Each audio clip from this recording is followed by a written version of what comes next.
We want to bring in former FBI Special Agent John Iannarelli and former federal prosecutor and former Trump lawyer Jim Trusty. John, let me begin with you. I'm going to share this. This is from the FBI Director Kash Patel. I think he says what a lot of people have been saying in law enforcement that are involved in this storyline. He said simply, look, hit a cop, you're going to jail. Doesn't matter where you came from, how you got here, or what movement speaks to you. If the local police force won't back our men and women on the thin blue line, we at the FBI will. Well, there's that. John, I'm imagining you agree. Well, it feels great to be an FBI agent again. I'll tell you, there's a new sheriff in town. And if you're going to make threats to law enforcement, which has been happening, threats against ICE agents alone are up 400%, as are the assaults. It's great to hear the FBI is going to be proactive and know something. You may be behind a mask. You may be behind a keyboard doxing these folks. The FBI is going to find you, and you're going to have a problem. Let me ask you in a follow-up before we welcome Jim into the conversation.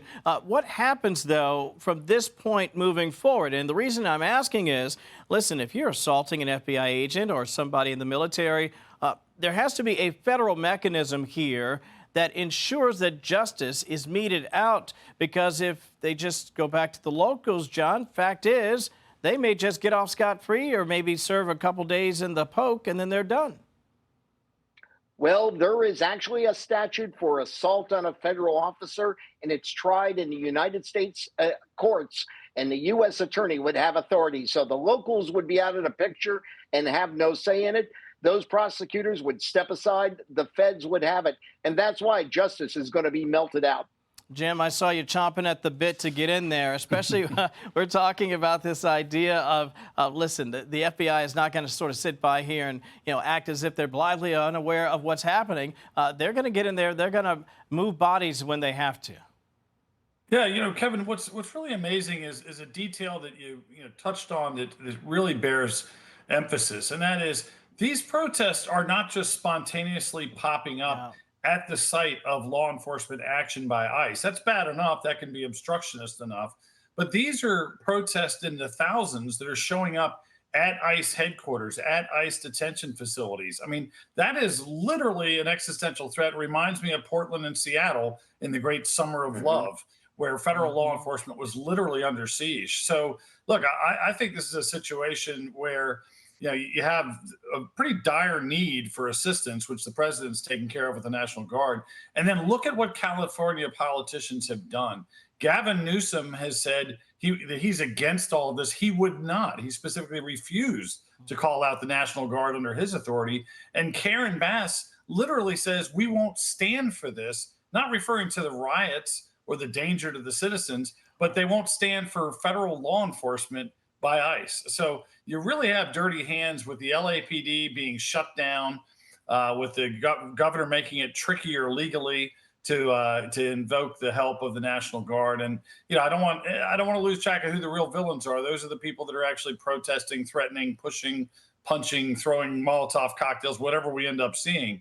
But there's an awful lot of political cover being given in a horrific way by California politicians. Yeah, absolutely. I'm glad you mentioned that. Real quick, I want to share this. We're short of time, but I'd be remiss if I didn't share what Tom Homan had to say about what's happening in Los Angeles. Listen, get you both quick to react on the other side. Listen to this.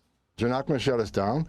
We're out there right now doing operations. We're going to keep doing operations. We brought in more resources to push back the protesters, but I'll say it again, a serious warning. You can protest all you want. You got your First Amendment rights.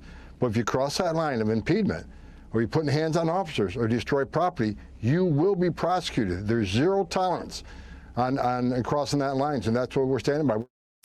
Zero tolerance is the word. 10 seconds each. John, you first. They had 4 years of getting away with everything. It's time for a refresher. There's a difference between your First Amendment rights and violence. Violence is not acceptable ever. Jim, wrap us up. Yeah, well, look, local law enforcement has a terrible history when it comes to riots on the West Coast. They dismissed a ton of cases. That doesn't look like that's going to happen anymore. So it's not just the arrest, it's the prosecutors we've got to keep an eye on. And that right soon. John Iannarelli, Jim Trusty. Gents, thanks. Appreciate your time today. Good to see you.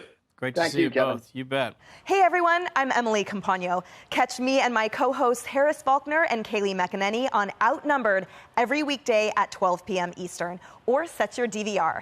Also, don't forget to subscribe to the Fox News YouTube page for daily highlights.